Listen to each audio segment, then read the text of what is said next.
California school adapts radical sex ed program for middle school students. Don't worry, this won't get to the kindergarten kids until after they wake from their nap time. I'm Dr. Duke, she's Katie, and this is the Dr. Duke Show.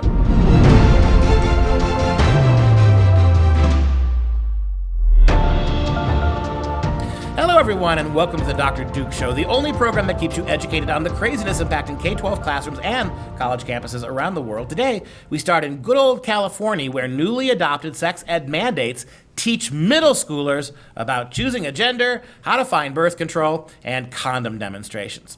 And yeah, as I jokingly said in the teaser, it's coming to an elementary school to you as well. They're just starting with the older kids and backfilling all the junk.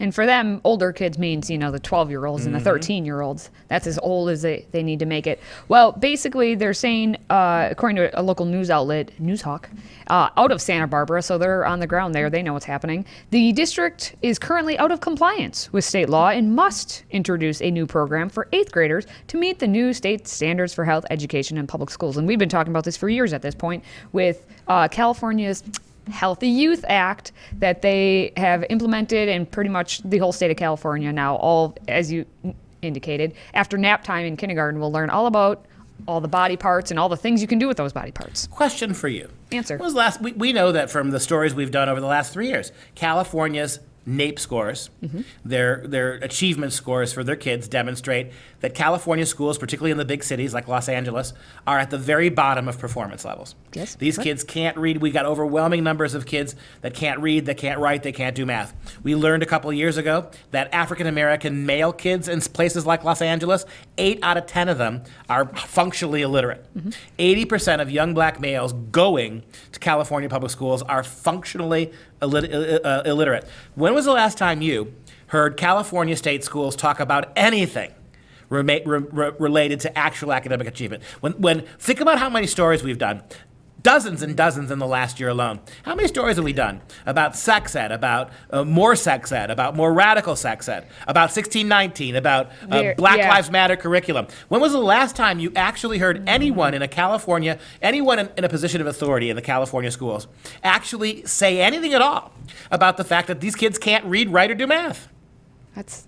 I can't think of one because as we talked about, it's either sex ed, or it's diversity, Black Lives Matter, equality, equity. I put Black Lives Matter into that. Or teachers' unions not getting enough money, so they're going to write for ed. We need more money to So those are the three categories, and it just basically circulates and again, around. When we have documented apolitical evidence, the NAEP scores are the gold standard of how we measure student achievement. They're apolitical. We have apolitical proof that everything they're doing in terms of literacy and the future of these kids in terms of intellectual achievement is failing.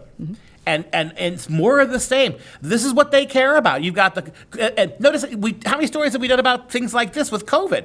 Even though those kids may be home, many of them, we're not demanding that they keep up with their math homework. I've not seen one story lamenting that Los Angeles sophomores in high school aren't signing up for their math lessons, because they're not. But we don't hear that. What we hear is, even though your kids are at home, you still have to conform to the new sexuality lessons. You still have to sit your kid down in the living room and make sure our sexual propaganda gets fed to them. And have your vaccine, or you can't attend as online. Well. That's right. Yeah, so basically what's happening with the Santa Barbara story is the fact that the district has been working to comply with, as we said, the California Healthy Youth Act. And that includes things like having the new program that they're putting in, which parents are questioning with reason. It includes talks of condoms, anal sex, masturbation. It provides information on gender roles, relationships, sexuality, provides information about where to obtain reproductive health care, and encourage parent and trusted adult communication, and incorporates multi-day parent trusted adult interview homework assignment for students and gender-inclusive language. And while all those parents are like, I won't have my kid go to this or attend it, you can opt out. But as we know, that's just the, district's defense of saying, well, you can opt out, but the kids are going to still get it in other classes, or it's going to be talked about, so the kids aren't actually free from it. Well, a site called Newshawk actually reported that Kathy Ireland, famous supermodel, cover of Sports Illustrated swimsuit edition, a woman who has her own line of furniture, very famous. Kathy Ireland, a former supermodel, it says here, spoke out against this curriculum, saying that Planned Parenthood came to her driver's ed class in high school. This is what, 40 years ago? Came to her driver's ed class in high school and told students that they could have an abortion and their parents would never know. So when Kathy Ireland was in high school, they came to her driver's ed course when they were learning how to stick shift or whatever they were doing, parallel park, and told them, oh, if you want to learn how to drive, we'll drive you. We'll let you drive to the local Planned Parenthood. We'll get you boarded and you can drive back. Well, I mean, if you have multiple things to do, it's just more efficient. That's what they're... And that was 30 years ago, at encouraging, least I 30 guess. years ago. Yeah. So what's going on now? Teen Talk violates Christian, Jewish, and the Muslim faiths, she said. It violates science. It over-sexualizes our children. It violates our precious children, and it does not deal with the aftermath. She was among 80 speakers who spoke on the curriculum at the school district. Good on you, Kathy, for standing up for what you believe. Oh, Kathy Ireland. Good job. This curriculum also includes information from advocates for gender identity and includes the I can't even say it without laughing, the genderbread identity prezi. If you haven't seen Genderbread yet, not gingerbread, genderbread. It's all about the gingerbread cookies, which used to be just plain old cookies. What used to be in the shape of men before we got rid of gender. Or the ladies, yeah. And they would point out now different genders or not genders because it's a cookie. Anyway, and then it also includes SOGI. That's the new one. Remember we just had BIPOC? Now SOGI is an abbreviation combining sexual orientation, gender identity, and gender expression. It has become one of the main references term to describe the LGBT, which is the lesbian, gay, bisexual, and transgender community. It's now being introduced in many legal doctrines. So SOGI, get ready. And of course, it's going to be in the UN documents.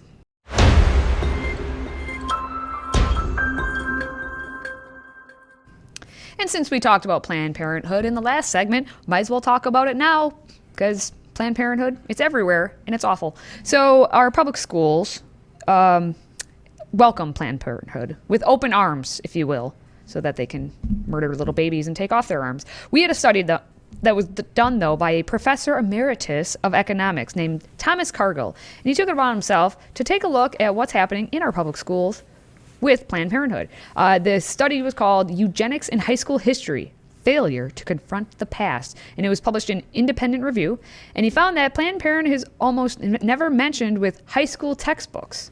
Interesting. And he basically, in these high school textbooks, it gives Margaret Sanger a free pass as being a racist eugenicist, which anyone who's watched the Dr. Duke show once, twice, 3 times a lady knows about how much we hate Margaret Sanger. You're going to make me being sing again, aren't you? Racist eugenicist. Oh, I am. And so Cargill actually took a look at 9 U.S. history books, the ones that are used in our public schools. I don't know if Howard Zinn's history book was in there, but it should have been.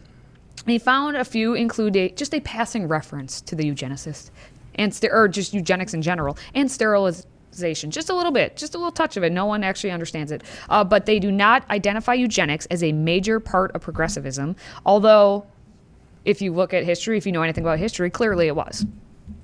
I'm waiting for your sing. You're once, twice, 3 times a little black baby killer. Oh, jeez. And I like the other I am version. Margaret Sanger. The other version is much better. It's much better. Much better. But yeah, and to the surprise of nobody, look, why are we surprised that they're covering up Margaret Sanger's wickedness, the roots of Planned Parenthood in literally progressive eugenics theory, right? The idea that Margaret Sanger had mentioned a number of times, maybe when she was talking to the Ku Klux Klan, which she did address, about how, we want to get rid of the undesirable babies, certain kinds of babies, lowering birth rates in African American and Hispanic communities. And before we start building a brand new White House to honor, a big monument to honor Ruth Bader Ginsburg, let me also point out that Ruth Bader Ginsburg herself suggested at one point, go look it up. She actually suggested herself at one point that we need legal and highly available abortion to get rid of undesirable types.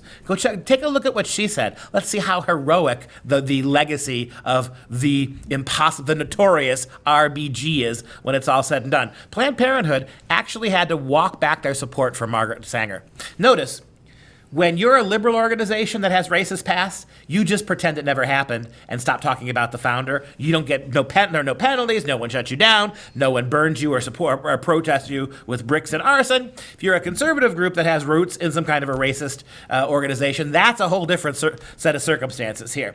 But let's be very clear about the eugenical thinking of people like Margaret Sanger. You can go back to Woodrow Wilson, you go all the way back to Hitler, you can move all the way forward to RBG, Ruth Bader Ginsburg, who in one of her public statements suggested that we need abortion, we need it to be legal and free to get rid of quote unquote undesirables. And I'll bet you to Ruth Bader Ginsburg that meant certainly non-white, non-Jewish people, certain kinds of people Ruth Bader Ginsburg had in mind when she said that there are certain undesirables. Well, and can I just, while we're on the subject of Ruth Bader Ginsburg, can we at least point out that she was 83 years old in the last year of Obama's term, 2016. She could have, in January of 2016, after having been divorced, I think she'd had cancer at that point for 6 or 7 years already. She could simply have retired. Barack Obama could dug up the bones of Margaret Sanger and reanimated them and put her on the Supreme Court, right? Do you feel better now? I feel better now. You got that off your chest? Because I have no sympathy, right? That she thought Hillary was a lock. She maybe wanted to wait to have Hillary walk her off the bench. No, maybe that's what it was. Anywho, back to Professor Emeritus Cargill. I like his reasoning. He has high hopes. He says he was writing this article, pointing out about the history books, in hopes to help influence public school teachers who are motivated to present a realistic view of U.S. history, because he at least understands that we have the good, the bad, and the ugly, and you should teach the good, the bad, and the ugly. Well, we teach the good, the bad, and the ugly with response to traditional history, with a response to the arc of Western culture. We don't teach the good and the bad and ugly when it comes to progressive institutions. How much of the problems that we have today are the fault of progressive institutions? Let's face it, progressivism is, by definition, a tool of the left. It evolved out of radical left-wing thinking, Marxism, socialism, which is responsible for more deaths in the last 100 years than pretty much any other idea that came down the pike. So if we taught the history of socialism with the same honesty and fearlessness about the sins of socialism, there would be no socialists left anywhere in American institutions.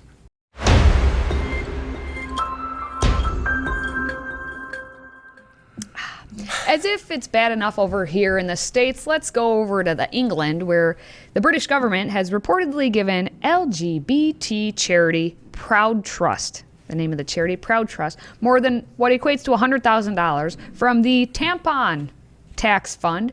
And its purpose is to teach children as young as 13 about obscure adult behaviors by use of dice games, like use the dice, roll the dice. Get them on that gambling track early. Basically, they're trying to do. The Times in London actually reported on this, and the Proud Trust put out a toolkit, and in this toolkit, it includes dice. The word toolkit in this context is alarming. Yes. They described this toolkit they're giving to the kids as a fun, interactive, engaging, and inclusive sexual health toolkit for use in secondary schools, colleges, and other youth settings.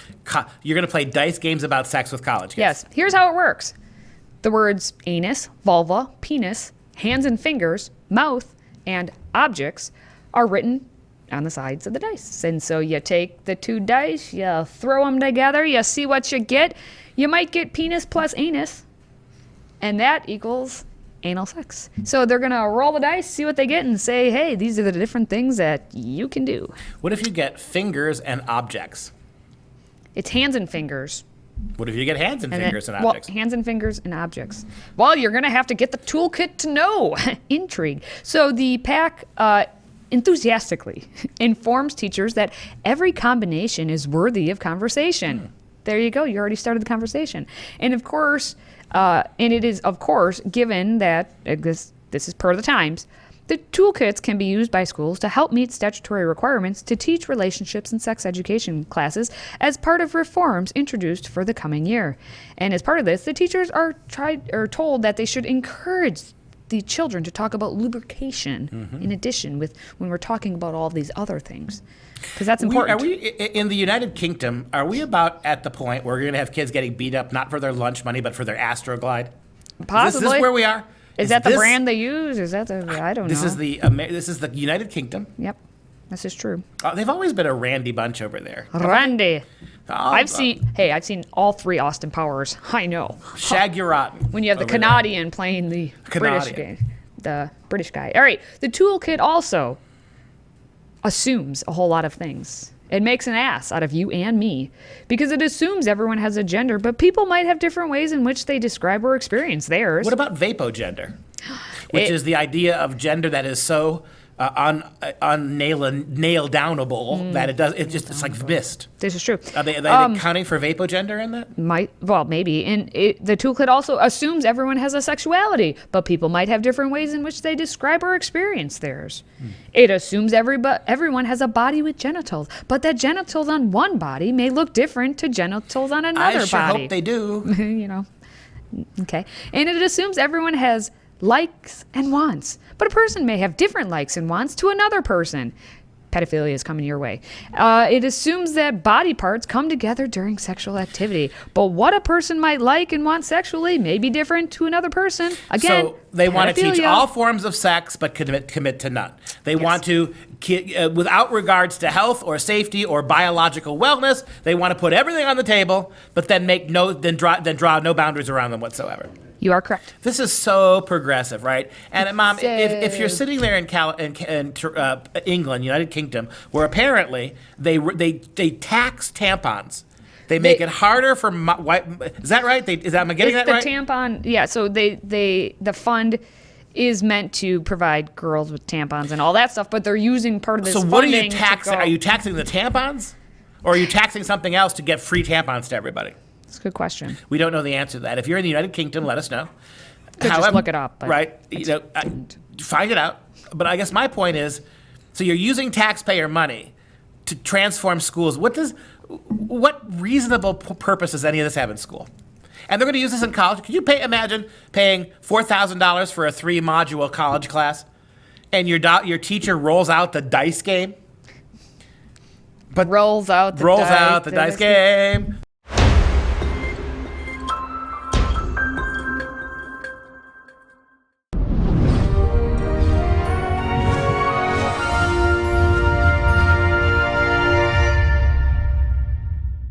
It's time for some real education. The Dubai Frame is an architectural landmark in Zabil Park, Dubai, dubbed as the biggest picture frame on the planet. And if you see it, I could see why they would dub it that. The work is the idea of Fernando Donis and was selected as the winner of the 2009 design competition by the government of Dubai. In a lawsuit, it was alleged that the designer had his intellectual property stolen and was denied credit for the design. Now, the frame itself is 493 feet tall and 95 feet wide.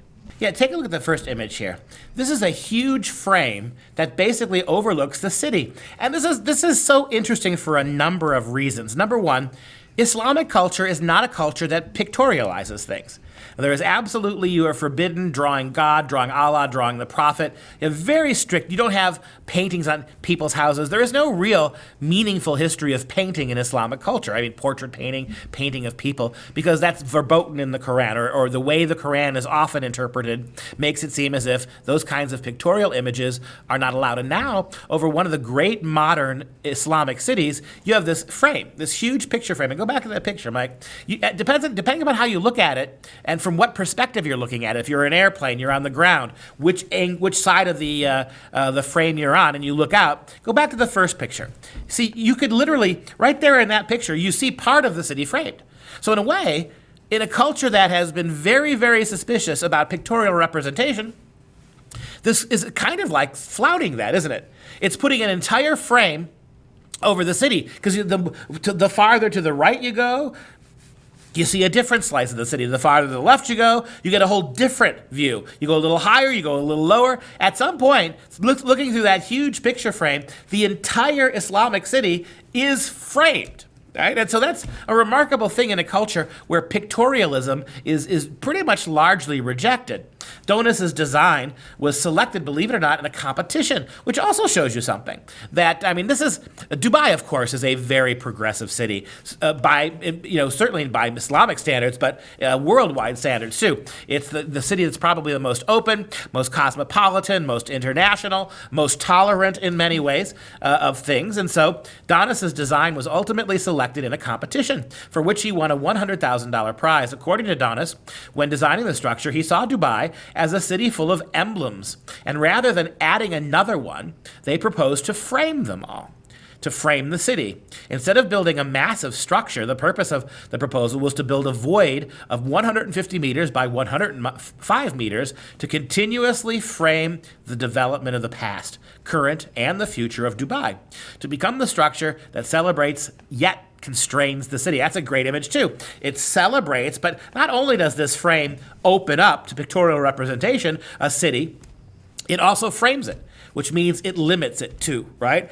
Depending upon how the frame is applied or through which lens, through which perspective the frame is viewed, you're seeing not what you're supposed to be or only what you're allowed to see. The Dubai frame is created out of glass, steel, aluminum, and reinforced concrete. It is positioned in such a way that representative landmarks of modern Dubai can be seen on one side, while from the other side, visitors can also view older parts of the city, a retrospective on the past, or a promising view of the future. The frame opened in January of 2018, and of course, it's embroiled in controversy. The fact that in this day and age, Dubai is willing to allow such a framing exercise is both good for the culture, good for the world in general, and good for Islamic culture in particular. All right, just as a reminder, these premier beverage vessels of freedom are now available when you join our Patriot Club with a one-time $99 tax-deductible donation. All you have to do is visit patriotclub.us. That's patriotclub.us. And your gift keeps this show going. So thank you.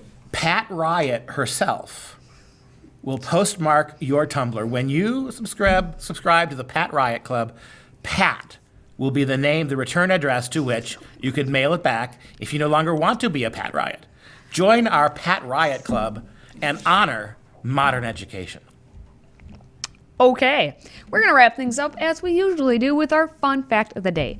National Dice Day is December 4th, which I am now going to remember since it's right by my birthday. And no, you cannot get me dice for my birthday. Also, the oldest dice that were ever discovered were from Burnt City, Iran, and were about 5,000 years old. Isn't it dye? I looked it up. Nope, I looked it up, and now in the world today, you can use die or dice. But dice, they're using it as singular and plural because they are assuming everything around this world. Snake eyes. And that's going to do it for this show. For Freedom Project, I'm Dr. Duke. She's Katie. Until next time, blow on those dice, baby.